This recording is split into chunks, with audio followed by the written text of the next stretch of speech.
गांव के किनारे हरे भरे खेतों के पास एक किसान अपने गधे के साथ रहता था। गधा मेहनती था, लेकिन उसके मन में एक बड़ी कमी थी। वह बहुत लालची था। किसान उसे रोज काम पर ले जाता, अनाज की बोरियां ढुलवाता और बदले में चारा देता। फिर भी गधे को लगता कि उसे कम मिल रहा है। एक दिन दोपहर में किसान ने गधे को पेड़ से बांधा और खुद छांव में आराम करने लगा। सामने खेत में गेहूं की सुनहरी बालियां हवा में झूम रही थीं। गधा उन्हें लालच भरी नजरों से देख रहा था। तभी झाड़ियों के पीछे से एक चालाक लोमड़ी बाहर आई। वह गधे की कमजोरी पहचान चुकी थी। मित्र गधे, तुम दिन रात मेहनत करते हो, बोझ उठाते हो, फिर भी तुम्हें सूखी घास मिलती है।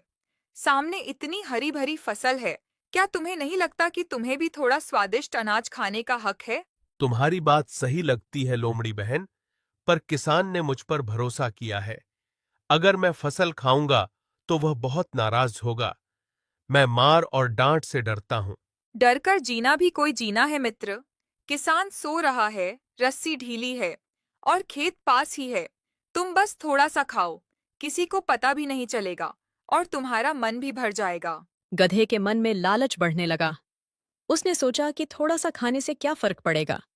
उसने धीरे धीरे रस्सी खींची, गांठ खुल गई और वह दबे पांव खेत में घुस गया।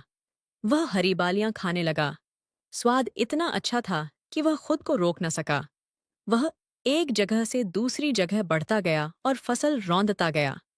कुछ देर बाद किसान की नींद खुली। उसने गधे को खेत में देखा और गुस्से से भर उठा। वह लाठी लेकर दौड़ा। अरे मूर्ख गधे, मैंने तुझे अपना साथी समझा, तुझ पर भरोसा किया और तू मेरी ही फसल उजाड़ रहा है। क्या तुझे मेरी मेहनत और विश्वास की जरा भी कद्र नहीं है? मालिक, मुझसे बड़ी गलती हो गई। हरी फसल देखकर मेरा मन बहक गया और मैं अपने लालच पर काबू नहीं रख सका। कृपया मुझे एक मौका और दे दीजिए। मैं दोबारा ऐसा नहीं करूंगा। किसान ने गुस्से में गधे को फिर से बांध दिया। वह बहुत दुखी था, क्योंकि फसल को काफी नुकसान हुआ था। यह खबर धीरे धीरे जंगल तक पहुंची। जंगल का राजा शेर सबकी बातें सुनता था। उसे जब पता चला कि गधे ने लालच में किसान का नुकसान किया है, तो वह खुद देखने आया। शाम को शेर खेत के पास पहुंचा। उसकी दहाड़ से सब चुप हो गए।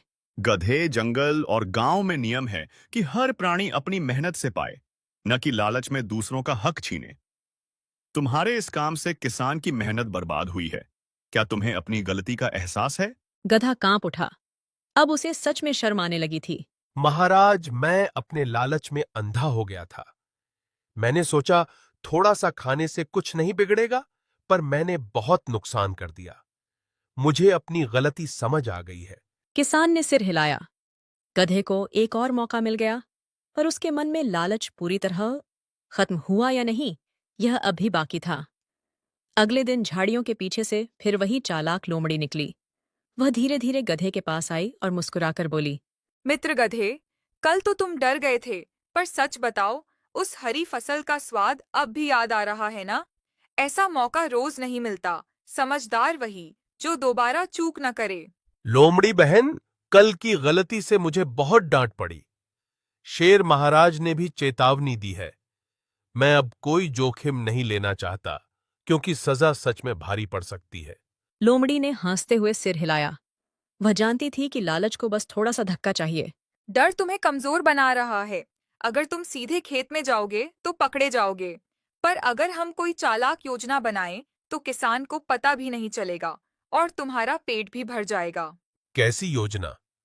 अगर सच में बिना पकड़े खा सकता हूं तो बताओ, पर इस बार मैं मार नहीं खाना चाहता। मुझे ऐसा रास्ता चाहिए जिसमें खतरा कम हो। आज रात किसान फसल की रखवाली नहीं करेगा, क्योंकि उसे लगता है कि तुम डर गए हो। तुम चुपचाप रस्सी ढीली करके खेत में जाना और मैं पहरा दूंगी। कोई आएगा तो पहले बता दूंगी। गधा कुछ पल सोचता रहा। शेर की चेतावनी याद आई, पर स्वाद की याद भारी पड़ गई। रात आई। किसान थका हुआ था और जल्दी सो गया। गधे ने धीरे धीरे रस्सी घिसकर ढीली की और खेत में पहुंच गया। लोमड़ी दूर खड़ी निगरानी कर रही थी।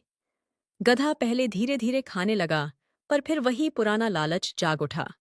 वह फसल रौंदते हुए आगे बढ़ता गया। अचानक झाड़ियों में हलचल हुई। इस बार किसान नहीं बल्कि शेर खुद निगरानी के लिए आया था। गधे, तुम्हें चेतावनी दी गई थी कि दोबारा लालच करोगे तो सजा कठोर होगी। फिर भी तुमने विश्वास तोड़ा। क्या तुम्हें अपनी गलती का जरा भी भय या शर्म नहीं रही? गधा कांपने लगा। तभी लोमड़ी भी पास आई। महाराज, मुझसे फिर भूल हो गई। मैं अपने मन पर काबू नहीं रख पाया। लोमड़ी ने कहा था कि कोई खतरा नहीं है, इसलिए मैं बहक गया और अपनी प्रतिज्ञा तोड़ बैठा। महाराज, मैंने तो बस सुझाव दिया था। फैसला तो गधे ने खुद लिया। लालच उसके मन में था, मैंने उसे मजबूर नहीं किया। वह अपनी इच्छा से खेत में गया।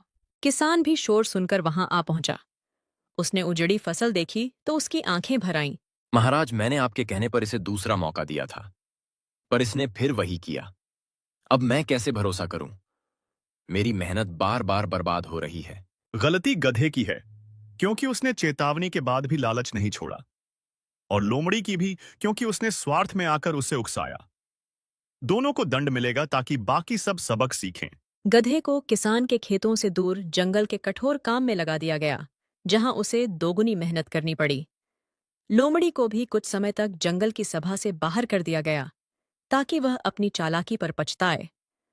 कुछ दिनों की कठिन मेहनत के बाद गधे को समझ आया कि लालच हमेशा नुकसान ही देता है।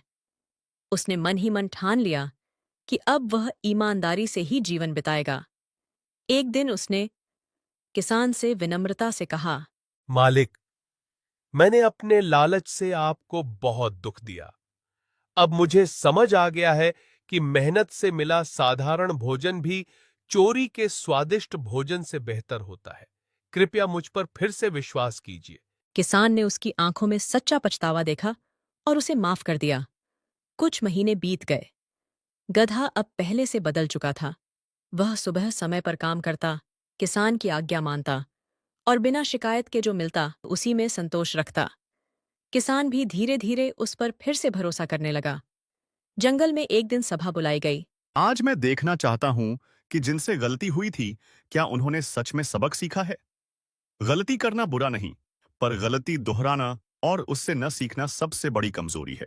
महाराज, मैंने अपने लालच के कारण किसान का नुकसान किया, विश्वास तोड़ा और खुद भी दंड पाया।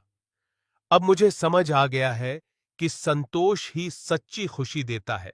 लालच केवल अपमान और दुख देता है। सभा में हल्की सराहना की फुसफुसाहट हुई। शेर ने लोमड़ी की ओर देखा। लोमड़ी, तुम चतुर हो, पर बुद्धि का उपयोग यदि स्वार्थ और छल में हो तो वह विनाश का कारण बनती है। क्या तुम्हें अपनी चालाकी पर पछतावा है, या अभी भी वही सोच रखती हो? महाराज, मैंने अपनी चतुराई का गलत उपयोग किया। मैंने गधे के मन के लालच को भड़काया, क्योंकि मुझे तमाशा देखना अच्छा लगता था। अब समझती हूँ कि दूसरों को भटकाना अंत में खुद को ही अकेला कर देता है। किसान भी सभा में आया। उसने सबके सामने गधे की ओर देखा। मैंने इसे फिर से मौका दिया और इसने पिछले महीनों में ईमानदारी से काम किया है। अब यह पहले जैसा लालची नहीं रहा। मुझे लगता है कि इसने सच में सुधार किया है। यदि पश्चाताप सच्चा हो और व्यवहार में बदलाव दिखे, तो समाज को भी क्षमा का रास्ता अपनाना चाहिए। आज से गधे पर लगा प्रतिबंध हटाया जाता है और लोमड़ी को भी एक अंतिम अवसर दिया जाता है। उस दिन के बाद गधा सच में बदल गया। जब भी वह खेत में हरी भरी फसल देखता, वह खुद को याद दिलाता कि वह मेहनत का फल है, चोरी का नहीं। लोमड़ी ने भी अपनी चतुराई का उपयोग अच्छे कामों में करना शुरू किया, जैसे खतरे की सूचना देना और रास्ता दिखाना। धीरे धीरे गांव और जंगल में फिर शांति लौट आई।